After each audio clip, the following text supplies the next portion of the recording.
습니다. 뭐라겠죠? 아시나요? 그렇죠. 그래. 요즘 세상은 외국어 하나씩은 해야 이렇게 먹고 산다고. 못 알아들으신 분들은 뭔 말인지 몰라요.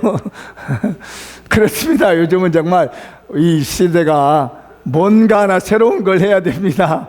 옆 사람에게 축복을 합시다. 뭔가 하나 새로운 거에서 축복받읍시다. 그러니까 우리 교회도 좀 뭔가 하나 해보려고 뭐 해피데이 해보잖아요. 다시 한번 인사하시고 뭔가 하나 새로운 거 해봅시다. 그래요. 여호와는 나의 하나님이시다, 나의 힘이시다 라고 하는 이름을 가진 사람이 하나 있어요. 여호와는 나의 힘이시다. 아사랴라고도 하기도 하고요, 우시야라고 하는 사람이 여호와는 나의 힘이시다 이런 뜻을 가지고 있습니다. 근데 우시야는 왕이 몇 살 때 되냐면 16살 때 왕이 됐어요. 남쪽 유다와 북쪽 이스라엘로 나눠져 있을 그때 16살 때 왕이 됐는데 유다의 몇 번째 왕이냐면 10번째 왕이에요. 그래서 이 왕이 남북을 통틀어서 제일 오랫동안 나라를 다스렸던 사람인데 52년 동안을 나라를 다스렸습니다. 하나님께서 이 우시야에게 복을 주셔가지고 얼마나 많은 복을 주시는지 몰라요. 군사나 경제나 뭐 여러 가지를 다 복을 주셔서 우시야가 풍요롭게 살았습니다. 굉장히 넉넉하게 살았어요.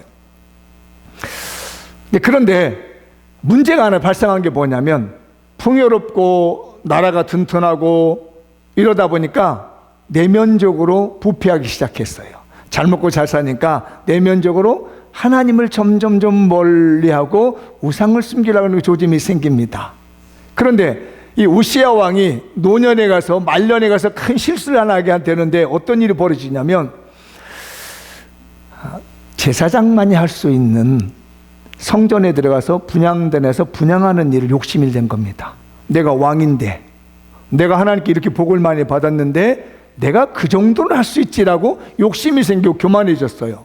그래가지고 제사장이 하고 있는 그 분향권을 뺏어다가 자기가 분향단에서 분향을 하려고 딱 하니까 제사장이 막았습니다. 왕이시여, 이러시면 안 됩니다. 이건 절대 안 됩니다. 그러니까 무엇이요? 화를 내다가 갑자기 이 우시야 왕의 이마에 문둥병이 생겼어요. 나병이 생기게 된 겁니다. 성전에서 나병이 생겼으니 이건 당장 잡혀가지고 쫓겨가지고 별궁에 감금시켰어요. 왜냐하면 그 당시에 나병을 가지면은 따로 감금해가지고 보호를 했거든요. 그러고 나니까 어떻게 돼요? 누가 통치를 못하잖아요. 그러니까 그 아들 요담이 대신해서 앞에다 세워놓고 별궁에 앉아가지고, 이게 문둥병은 걸려있지, 별궁에 앉아가지고 그 아들 요담을 통해서 정치를 하게 됩니다. 그러던 중에 우시야 왕이 죽게 됩니다. 그냥 문둥병 걸려서, 나병 걸려서 그대로 죽어요. 죽는 그 해 때 어떤 일이 벌어지냐면, 그 주변 국가에 아수르라고 하는 나라가 있는데, 이 아수르가 일어나가지고 디글렛 빌레셋이라는 사람이 일어나서 유다를 침략하려고 하고 있어요. 먹고 사는 건 좋고 부자 되었고 살기 편안한 나라가 되었는데, 내부적으로는 하나님을 안 섬기고 부패하고 이상해지는데, 그 틈을 타서 외부에서 적이 쳐들으려고 하는 그때 20살 먹은 한 청년에게 큰 감동이 왔습니다. 이러면 안 되지, 나라가 이렇게 되면 안 되지, 우리 민족은 하나님을 섬기는 민족이어야 되는데 우상을 섬기고 전쟁 나려고 하는데 이렇게 있으면 안 되지라고 하면서 이 젊은 청년이 성전에 들어가서 기도를 하기 시작합니다. 그런데 갑자기 성전에서 기도를 하는데 자기 눈에 보이는 이 영적인 환상이 보이기 시작했어요.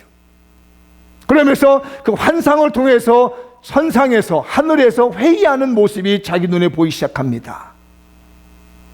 이 청년 시대에 활동하던 선지자가 있는데, 호세아라는 선지자가 이때 활동을 했습니다.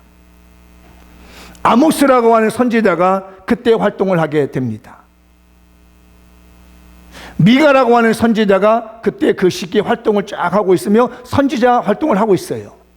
그런데 이 20살 먹은 20대 돼가는 젊은 청년에게 하늘이 열리더니 비전이 보이기 시작하고 그 하늘나라에서 회의가 막 진행되고 있습니다. 근데 거기서 누구냐면 이 나라가 이렇게 형편이 어려워지고 힘들어져 가는데 누가 가서 이 일을 정리해 볼까라고 하는 회의가 시작된 거예요. 이런 일들을 누가 회의를 해서 정리하고 누가 가서 이런 말을 전해줄 것이며 이 천사들의 얘기를 누가 가서 전해주면 좋을까라고 하는 천사들의 이야기와 하나님의 어떤 회의 시간이 들려오게 보고 자기 눈에 보이게 된 겁니다. 그 청년이 바로 저와 여러분이 읽은 본문의 이사야인 겁니다. 이사야가 놀라운 일을 하게 되는데, 여러분 성경 가지고 있는 거 보세요. 이사야 1장 1절에 보면 이사야라고 하는 이 젊은 청년이 하나님께 부름을 받아가지고 몇 대 동안을 선지자 활동을 하게 되냐면 우시와 요담, 그 다음은 아하스, 히스기야까지 4대 왕에 걸쳐서 선지자를 하는데, 어떤 분은 60년이라고 하고 어떤 사람은 50년이라고 하는데, 오늘 설교 시간 제가 50년으로 얘기를 하겠습니다. 50년 동안을 선지자 일을 하게 되는 거예요, 이사야 선지자가. 그러면 이 이사야 선지자가 어떤 내용의 메시지를 대충 전하느냐면요, 예수님이 누구에게서 태어날 것인가, 메시아가 동정녀에게서 태어난다든지, 메시아가 오시는데 어느 집안으로 오시느냐, 다윗의 자손으로서 메시아가 오신다든지, 이런 메시아에 대한 내용들을 다 예언하는 선지자가 이 이사야라고 말을 해요. 그래서 이사야는 굉장히 높은 집안의 아들입니다. 그래서 왕궁의 선지자라는 이름을 갖게 되고 대선지자라는 이름을 갖게 된 사람이 이사야. 근데 이게 20살쯤 되는 이 젊은 청년이 하늘에서 일어나고 있는 천상의 사건들을 보고 천사들이 이야기하는 내용을 듣고, 정말 이 유대 땅에, 이 세상에 누구를 보내가지고 이런 말을 전해줘야 되는가, 하나님의 말씀을 누구에게 전해야 되는가 하는 고민하고 있는 그때에 이 이사야가 딱 듣고 하는 말입니다. 그게 바로 우리가 읽은 6절, 8절 말씀인 겁니다. 읽어볼까요? 내가 여기 있나이다, 나를 보내소서.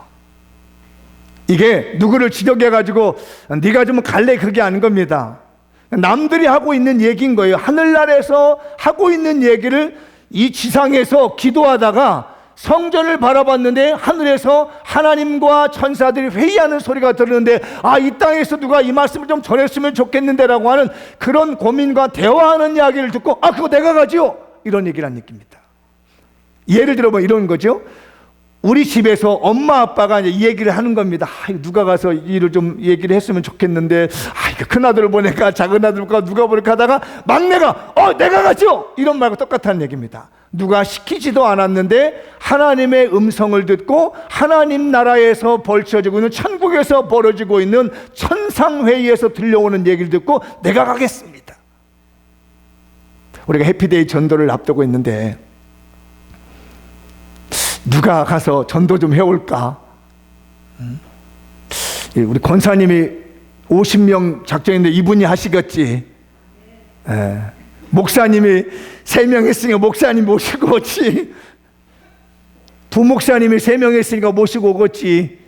우리 장로님이 한 5명 했으니까 오겠지. 누가 좀 이 만수동이나 이 인천 지역에 있는, 저 경기도 지역에 있는, 이런 서울 지역의 수도권에 있는 사람들을 이렇게 데려올까? 이렇게 하늘나라에서 회의하고 있는데 그 말씀을 들은 누군가가 내가 가지요, 이런 결단이라는 겁니다. 사랑하는 우리 장미용교회 성도들이요, 오늘 하늘나라에서 회의가 벌어졌습니다. 장미용교회 이번 11월 6일 날 사람을 보내야 되겠는데 누구를 보낼까? 누구를 통해서 데려오도록 할까? 이렇게 말할 때 여러분들은 어떻게 했으면 좋을 것 같아요? 이렇게 조용히 있는 거죠. 그 말을요 그대로 뒤에서 말을 합니다. 9절, 10절, 12절 쭉 내려가 보면요 그대로 우리 교회의 표정을 그대로 설명하고 있어요. 놀랍게도 뭐라고 하냐면 이 유대 백성들이요 하나님의 말씀을 전해도 안 듣겠다는 얘기입니다. 왜? 은혜 받으면 움직여야 되니까. 응? 은혜를 안 받겠다는 얘기입니다.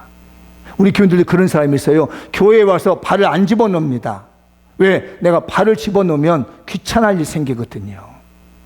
내가 열심히 하잖아요. 그러면요, 뭐 목사님이 뭐 기도하러 나와라, 뭐 전도해라, 봉사해라, 성가대해라, 교사해라, 뭐해라, 예배 주일 오전 예배 나오면 오후 예배 나와라, 새벽 예배 나와라, 수요일 예배라, 이렇게 나오라 할 것 같으니까 발을 안 집어넣는다는 얘기입니다.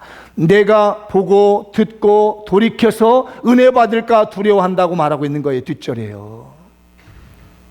그래서 귀를 막아버리는 겁니다. 눈을 막아버리는 거예요. 입을 다물어버리는 거예요. 왜? 내가 은혜 받고 변화되면 열심히 해야 되니까. 일부러 예배 시간 딴전을 피웁니다. 다른 생각합니다. 은혜가 되면 아닌 것처럼 합니다. 나한테 어떤 게 기회가 오면은 나는 아니야. 저 사람이 할 거야. 우리 권사님이 할 거야. 집사님이 할 거야. 목사님이 할 거야. 은혜 받기를 싫어한다는 거예요. 그게 이사야가 본 말씀인 겁니다.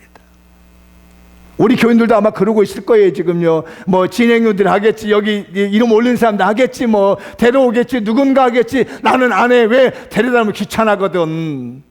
전도에다가 데려다 오면 온갖 것 떠받들어 줘야지, 비유 다 맞춰줘야지, 뭐 해줘야지. 이게 귀찮으니까 하기 싫은 거예요. 할 사람이 해라. 나는 그냥 팔짱에 끼고 있다가 그냥 교회에서 뭐라고 하면 얼른 빠져나가버리고, 믿음 없는 척하고 빠져나가버리고, 믿음 없으니까 나 안 시키겠지.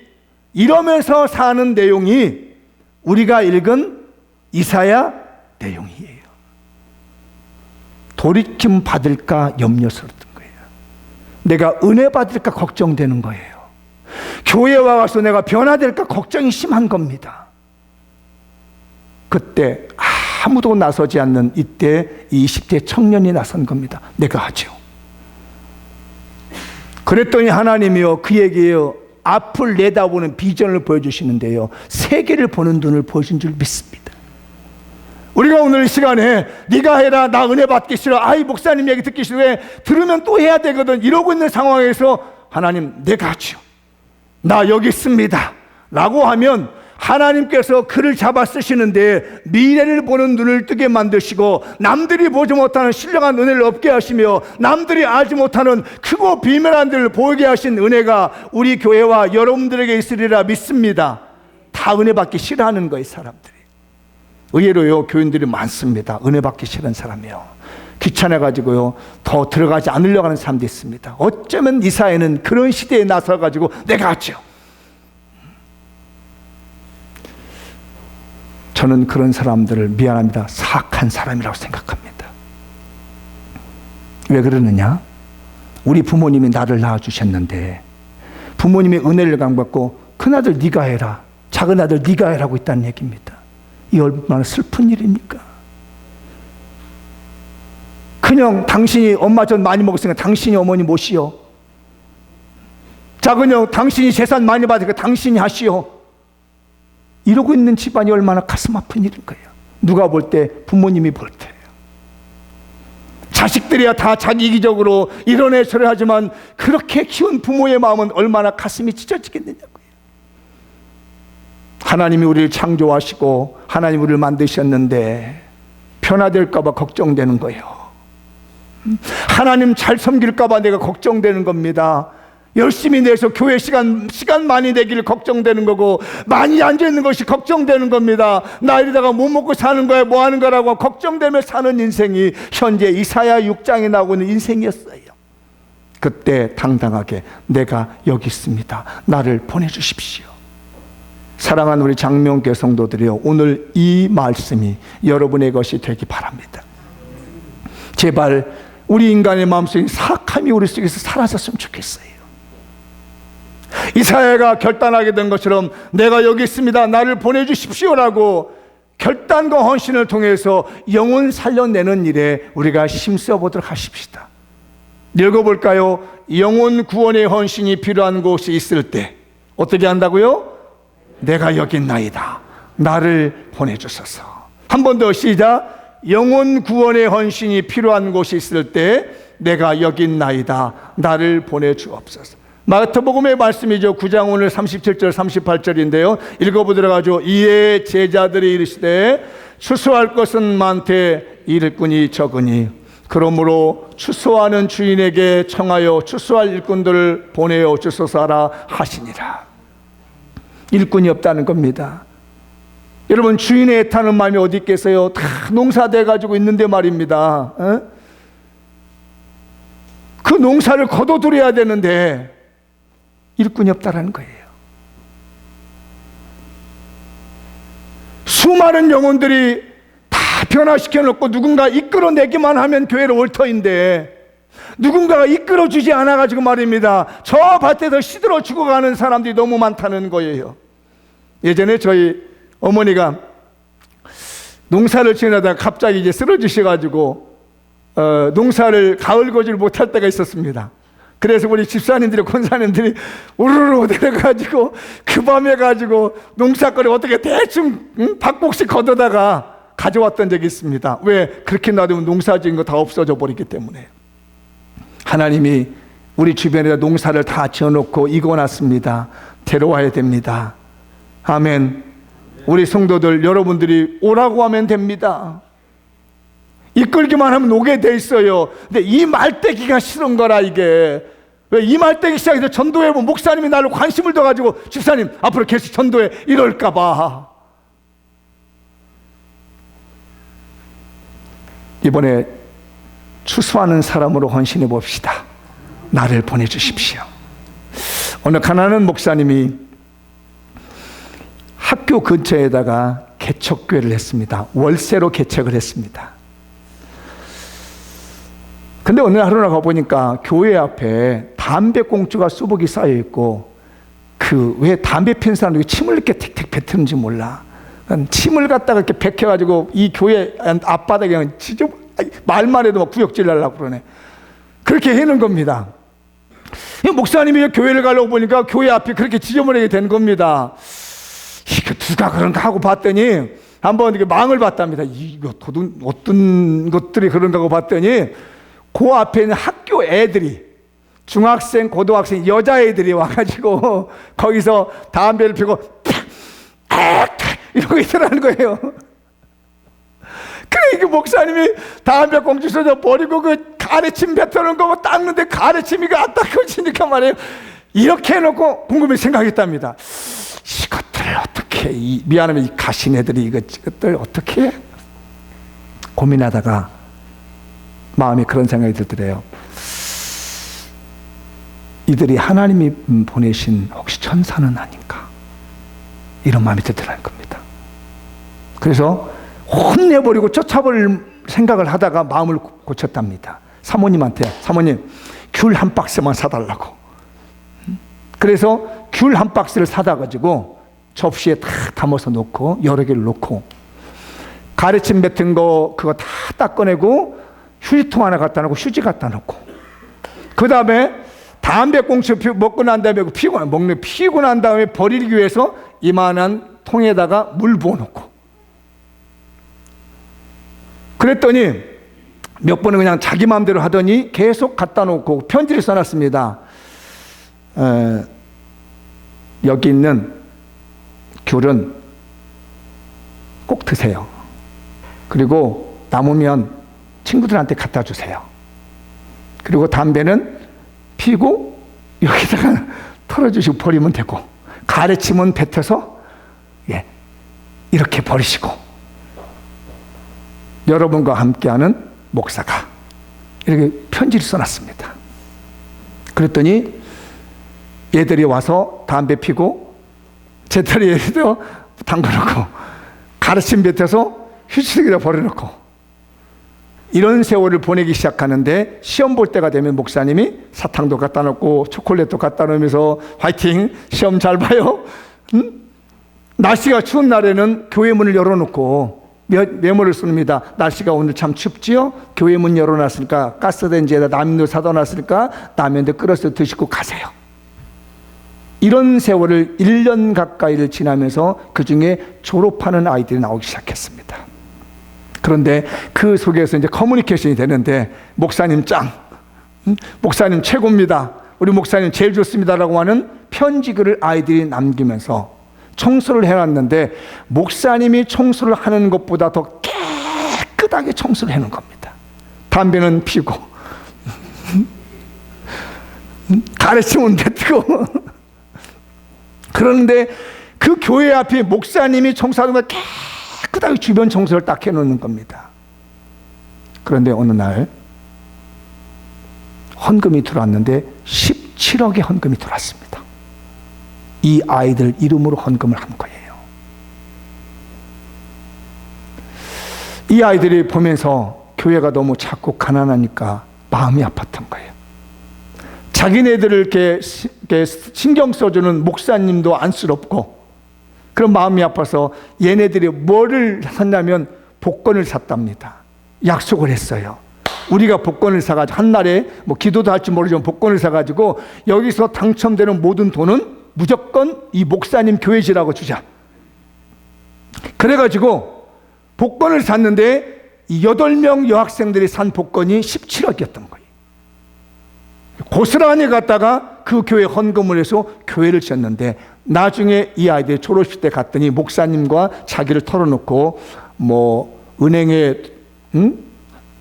취업했다든지 뭐 항공사에 취업했다든지 그리고 뭐 대학을 갔다든지 하면서 자기 신상을 바뀌는데 나중에 지나가 보니까 주변 교회에 다 교회를 나가는 청년들로 바뀌어져 있더라는 거예요. 우리 지금 해피데이 몇 년 차고 있습니다.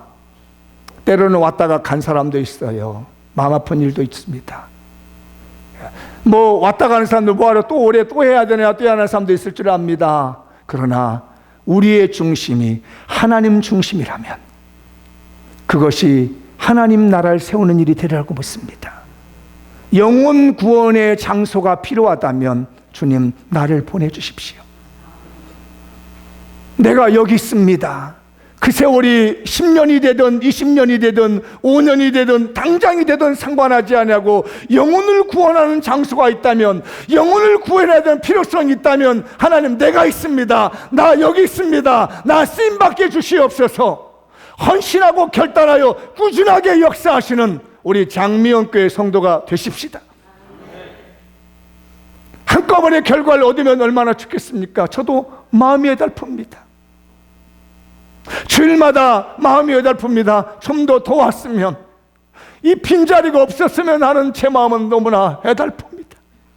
그렇지만 이것이 10년이든 20년이든 주님이 영혼 구원하는 사역에 내가 필요하다면 내가 여기 있나이다 라고 하면서 헌신하며 결단할 수 있는 우리들의 선한 양심이 필요하며 선한 결단이 필요한 시기가 지금이라 저는 확신하고 있어요. 영혼 구원할 장소에 내가 필요하다면 내가 여기 있나이다라고 고백할 수 있는 우리 교회가 되십시다. 한 번 더 읽어볼까요? 죽음에 빠진 영혼을 살려내야 될 때가 있다면 내가 여기 있나이다. 나를 보내소서. 한번 읽어보죠. 죽음에 빠진 영혼을 살려내야 할 때 내가 여기 있나이다. 나를 보내소서. 민수기 6장 26절과 27절은요 제사장의 축복문입니다. 읽어보도록 하죠. 여호와는 그 얼굴을 내게로 향하여 드사 평강 주시기를 원하노라 할지니라 하다. 그들은 이같이 내 이름으로 이스라엘 자손에게 축복할지니 내가 그들에게 복을 주리라. 여기서 보면 평강이란 단어가 있습니다. 이건 샬롬이라는 말입니다. 평안이 있다. 샬롬. 옆 사람에게 인사하시죠. 당신에게 평강이 있기를 원합니다. 그게 무슨 말이라고요? 샬롬이란 말입니다. 샬롬. 어느 교회에 인사를 샬롬이라고 인사를 하는 목사님이 계셨습니다. 그래서 나도 인사말을 좀 바꿔볼까 합니다. 저는 평안하십니까? 이렇게 먼저 인사물 볼 때 평안하시죠라고 항상 제가 인사물을 이렇게 문자 보낼 때 드리는데 이제 우리말로 바꾼 거고 샬롬. 전도하다가 우리 목사님에게 샬롬 했습니다.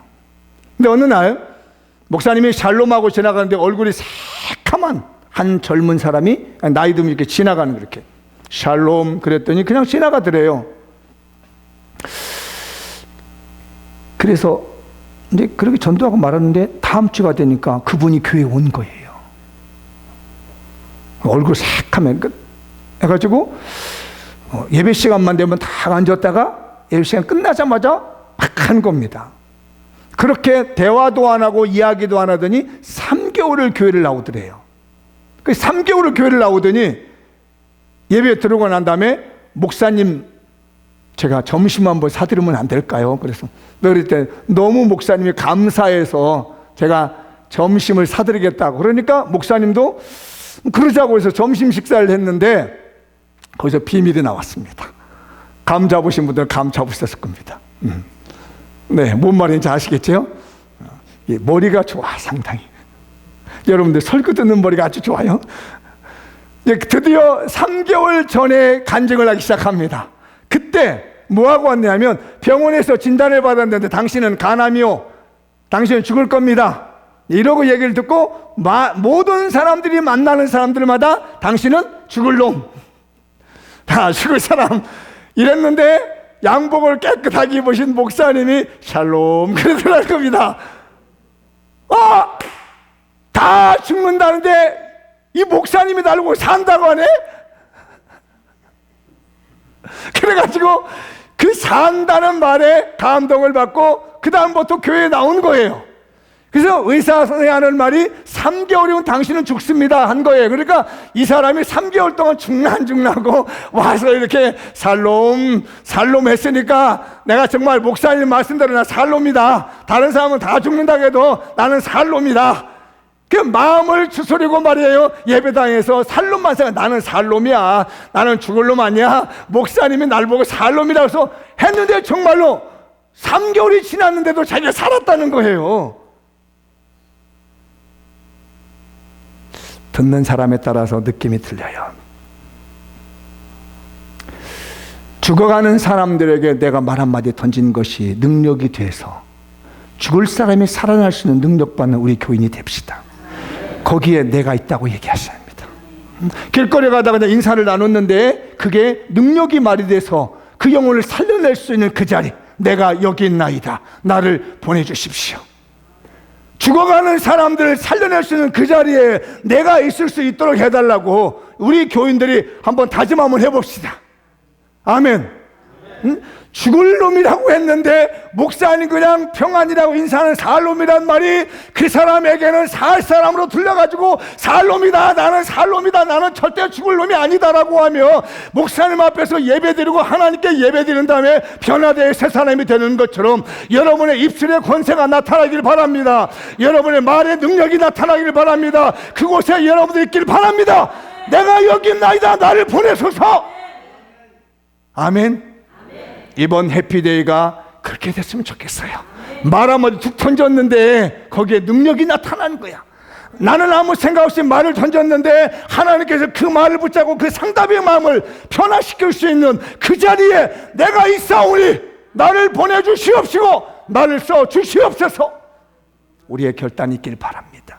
제가 오늘 새벽 기도를 드리다가 너무 큰 은혜를 받았어요.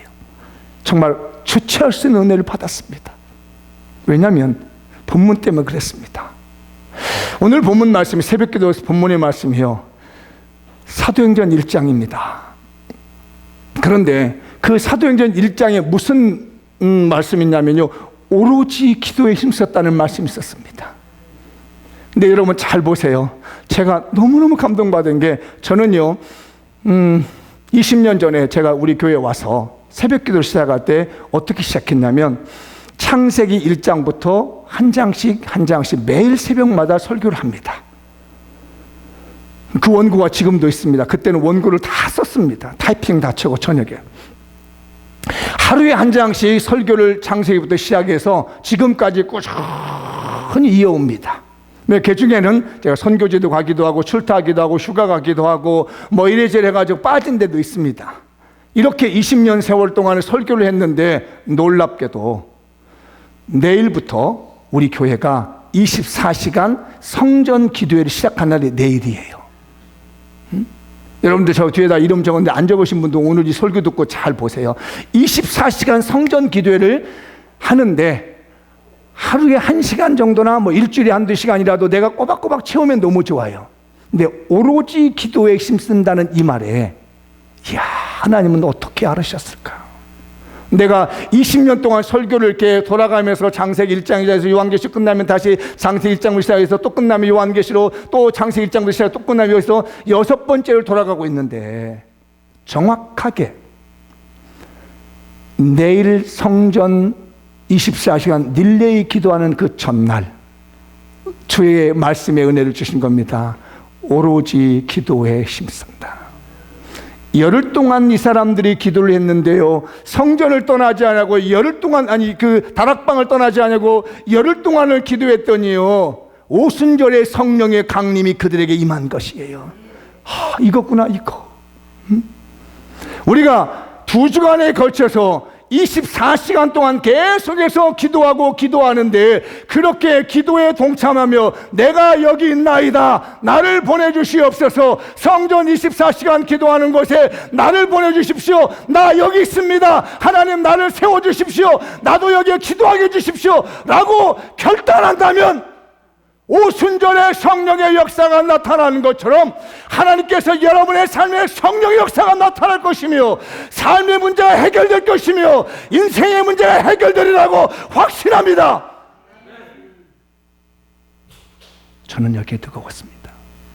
하나님은 아시는구나, 하나님은 보고 계시는구나, 내 마음을 아시는구나, 내가 얼마나 애타는지를 아시는구나, 내가 이렇게 애간장에 녹는 것을 하나님은 아시는구나, 피를 말리는 내 마음을 하나님이 아시는구나, 내가 왜 이렇게 하나님께 피를 말리면서 기도해야 되는지는 하나님은 나를 보고 계시는구나. 오로지 기도에 힘썼더니 열흘 만에 하나님이 역사하셨어요. 약속된 성령을 부어주시더라고요.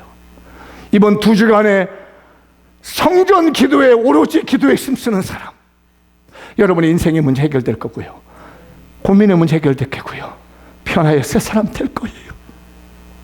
오로지 기도에 힘쓰는 우리 성도들 2주간 동안 아직 이름을 적지 못하고 기도하시지 못한 분 있습니까? 나 여기 있습니다 하나님, 내가 여기 있습니다 하나님, 나도 이 기도의 자리에 좀 끼워주십시오.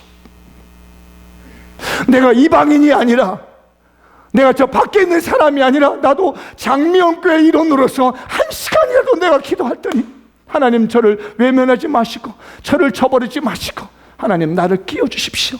다 여기 있습니다. 나를 보내주셔서 여러분의 결단과 응답이 있길 바랍니다. 내가 여기 있습니다, 나를 보내주셔서. 마무리 지어보겠습니다.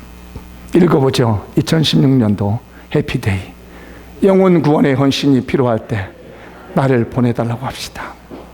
죽은 영혼을 살려낼 때 나를 보내달라고 합시다. 해피데이 7030 작전에 내가 쓰임받게 해달라고 합시다. 여러분, 결단이 필요합니다. 2주간에 나 여기 있으니 나를 보내주소서라고 결단할 때 하나님의 신령한 복과 은혜가 여러분의 삶에 넘쳐나기를 축원합니다. 기도하겠습니다. 다 같이 자리에 일어서서 오늘 이 말씀 붙들고 간절하게 이사야처럼 결단하게 할 수 있게 해달라고 기도하십시다. 할렐루야. 아버지, 이사야처럼 결단하고 싶습니다. 나 여기 있습니다 하나님, 나 여기 있습니다 하나님, 나를 세워주시고 나를 보내주셨습니다. 주여, 내가 여기 있나이다, 나를 보내소서 했던 이사야의 헌신과 결단이 일어나게 하여 주시옵소서.